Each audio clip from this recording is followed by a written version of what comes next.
Welcome back, everybody. It's Zach here, bringing you guys another fantasy football video. This time I'm going over 5 players that I think I'm personally avoiding in drafts. I'm sort of viewing them as busts and guys that I really just don't think have an opportunity to necessarily exceed their ADP, and guys that I really just don't think are worth their supposed value right now, at least based off of consensus ADPs to this point.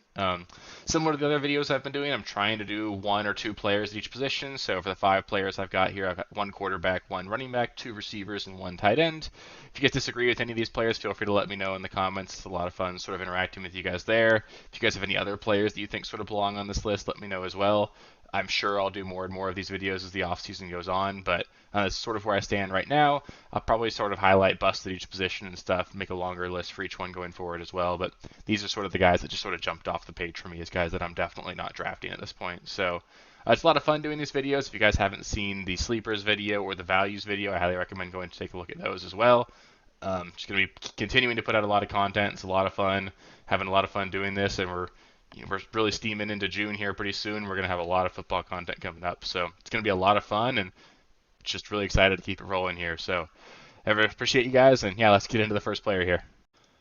So starting things off with the first player that I really just don't see myself drafting almost any of at all this season is going to be Patrick Mahomes. And I get that it sounds sort of ridiculous to come out and say that Patrick Mahomes is a potential bust of a draft pick in fantasy football, but I think a lot of us are just forgetting that Patrick Mahomes is coming off of a season where the Chiefs won the Super Bowl and Mahomes still only finishes the quarterback 8.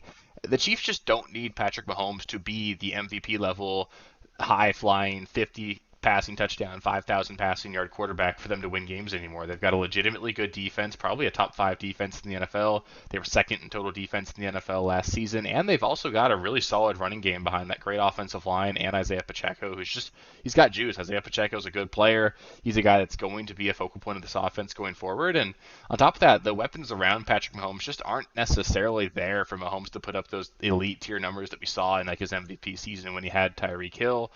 Kelsey, he's only getting 1 year older. Rashee Rice, their budding young wide receiver, likely going to be suspended for some number of games. I'm not going to speculate in terms of exactly how many games, but I think it's pretty likely at this point that we're going to see at least some stretch of the season here where Rashee Rice just isn't on the field. And on top of that, the only guys they've really added are Xavier Worthy, a late first round draft pick, and a guy who, at least I personally don't view as an elite player in the NFL. He's obviously really fast. That's why he was drafted really highly, but feels like every single year there's 1 or 2 wide receivers that runs a really fast 40, gets drafted really high, and then flames out and doesn't do anything. You can think back to John Ross, Nicole Hardman for the same team, the Chiefs. Just because they're fast doesn't mean they're going to end up being good in the NFL. And then Hollywood Brown, he's shown in flashes that he could be a good player in the NFL, but he's just not a guy that's going to move the needle for me with Mahomes. So obviously, Patrick Mahomes is a guy that can finish as the quarterback 1. We've seen him do it before, but it's going to need a lot of things to hit right. And on top of that, you're going to need this defense to take a significant step back. You're also just going to need the teams around him, their division, to be a lot better. I don't expect there to be a lot of shootouts, especially within his own division. You've got the Chargers, who are going to be a run first, ball control team. That's not going to put Mahomes in very many situations to find himself in a shootout. He's going to have games against the Broncos and the Raiders that just shouldn't be competitive.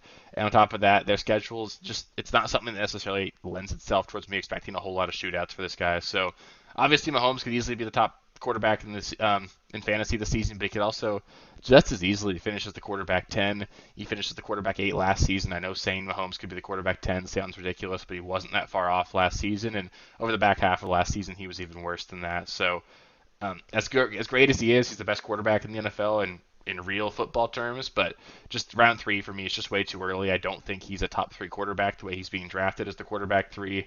I prefer guys like C.J. Stroud who's going after them. I think Jordan Love is a much better value. Dak Prescott I have ranked ahead of him. There's a lot of guys that are going after him that I think are just way better values, and it doesn't make sense to take Mahomes right now. Next up, for the first running back I'll talk about here, it's going to be Devon Achane. And obviously, Achane's an extremely talented player. He averaged 8 yards per carry last season. He's very clearly an elite NFL talent and somebody that I'm really excited to watch play football and sort of see how his career progresses. But the fact of the matter is, he's still the running back 2 on his own team. The Miami Dolphins extended Raheem Mostert, signed him to a 2-year extension this offseason. And I'm not saying that Raheem Mostert's got 2 or 3 more years left in him, but I think it's fair to say that at least for this season, Raheem Mostert is going to enter the season as their presumed number 1 running back. On top of that, Devon Achane was injured 4 separate times last season. He had a shoulder injury early on in the season, dealt with numerous lower body injuries over the course of the regular season as well. And he's just a really small player. We see that all the time across the NFL. You have these really talented, really fast guys that they're really talented when they're on the field, but it's just tough for them to stay on it. And I think for that reason, the Dolphins are going to be really smart about the usage with Devon Achane. It doesn't make sense to give Achane 20 touches a game because if you do that, he's just going to fall apart. And I get that Achane's a guy that can easily be a high-end fantasy producer on limited touches just because of how efficient he's going to be, but he's currently being drafted as the running back 8 in PPR formats, and there's just no way I would enter the season comfortable with him as my running back 1. He's a guy that I think is going to be like a really nice boom bust running back 2 option for me, and I don't want to build a team where I'm relying on weekly production from Achan. If you end up trying to find a way where you're getting him as your running back 2, you're taking him in like the latter part of the second round. That means you took a running back at the top of the first, and by the time you get to round 3, a lot of the receivers are off the board. We've got a situation here this season where a lot of the receivers are going in the first 2 rounds. Often 15, 16, even 17 wide receivers go in the first couple of rounds. So you're looking at low end wide receiver 2s ending up being your wide receiver 1 if you want to make Achane your running back 2. And it just doesn't quite work out there. And for Achane to really pay off at his ADP, you're going to need him to stay healthy for the entire season, and you need Mostert to probably get injured at some point. And obviously, a Mostert injury is something that could easily happen. He's been injured most of his career, but it's not something that I want to bank on, especially because when you're drafting a guy as a top 10 running back, you need him to perform at that high level, and you need the median range of outcomes to be like a low end running back 1. And I just don't see that for him. There's no way that the volume is going to be high enough that he could crack the top 3 at the position, and there's obviously a floor that's extremely low. There's a chance he gets injured. We know that's extremely likely with Devon Achane. They did draft Jalen Wright as well. He's not a guy that I expect to be super involved, but he's a very similar player to Devon Achane, an extremely athletic, quick, smaller running back, a guy that could easily mix in and get a couple touches here and there. And he's just being drafted ahead of too many guys that I love. You've got Derrick Henry going after him, Josh Jacobs, Travis Etienne, James Cook, Isaiah Pacheco, Rashad White. All of those guys are going after Devon Achane, and I don't think it makes sense for Achane to be going ahead of any of them. So I love the talent, but I just don't think it makes sense from a draft standpoint right now. So the first wide receiver that I really just don't find myself drafting a whole lot of at this point this season is going to be Brandon Ayuk, and I do personally believe that Brandon Ayuk is an extremely talented wide receiver, and I really do think he could be a top 10 wide receiver in fantasy if he was in the right offense and if things broke right for him. But the issue is just that the 49ers are an extremely run-heavy offense. There are a lot of mouths to feed. Obviously, we know that Christian McCaffrey, Deebo Samuel, George Kittle, they're all going to be extremely involved, and they also drafted a rookie wide receiver at the end of the first round in Ricky Pearsall. You just need Ayuk to end up putting up an extremely efficient season for him to even really sniff his ADP right now. He's currently being drafted as the wide receiver 12 off the board. He finished as the wide receiver 14 last season, and I know that sounds like he finished really close to where he's being drafted, but if you look at his yards per catch over the last 3 seasons, he averaged 14.8 yards per catch in 2021, 13 yards per catch in 2022, and then 17.9 yards per catch in 2023. I think it's pretty safe to say that that 17.9 is a pretty clear outlier. Normally, high-end receivers put up 15 yards per catch. Is like that's a really great number for a wide receiver. A receiver putting up 18 yards per catch is just extremely rare. It's not something that I think can bet on as a realistic projection going forward. So if we see him dial that back to 15 yards per catch, which is still extremely valuable, still an extremely high end number, it's just going to make it really difficult for him to even come close to matching last season's production. The target share, it's pretty high, but it's in a small pie of the offense there. This is a team that's going to run the ball almost as much as they're going to pass it. It makes it really difficult for Ayuk to put up high end numbers unless something happens to Debo or Kittle. And I think for that reason, Brandon Ayuk just sort of slots in as like a mid to low end wide receiver 2 for me this season, and that's totally fine. But I just don't see a scenario where he outperforms his ADP. I think we saw last season probably like the highest end of production we're going to get out of Ayuk. He played 16 of 17 games, averaged 18 yards per catch, scored plenty of touchdowns. I don't think we could really see a scenario where he does any better than that. And on top of that, Brock Purdy put up like an MVP caliber season for most of the season. We could easily see regression there. And on top of that, there's speculation surrounding Brandon Ayuk from a trade standpoint. That makes it really difficult to evaluate him and where he's going to be right now. But as far as landing spots go, teams like the Pittsburgh Steelers have been floated out. And as much as I think the Steelers are going to be a decent NFL team this season, I don't think the Steelers are going to be an offense that could support Ayuk as like a high-end fantasy producer.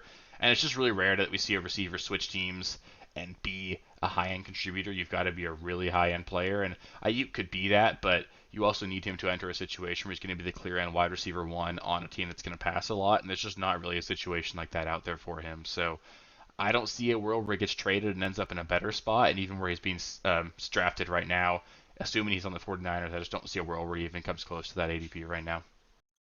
The second wide receiver that I really just don't find myself drafting much of this season is going to be Drake London, and I do truly believe that Drake London is an elite wide receiver. He's a guy that I think, in the right situation, if things break right, could end up being one of the best wide receivers in the game. But the issue is just that there are so many things that need to break right for Drake London to pay off at his ADP. He's currently being drafted as a wide receiver 10. That's like the early second round right now, just because of how many wide receivers are being drafted at the top of the draft, and that's just really scary for me. Right now, you need Kirk Cousins to be healthy for one. That's a huge if. And then after that, you need Kirk Cousins to continue to play at a high level. And then you need Drake London to continue to be a target hog in an offense that actually has a lot more weapons than it did this time last season. Darnell Mooney is a capable wide receiver too. They didn't have that last season.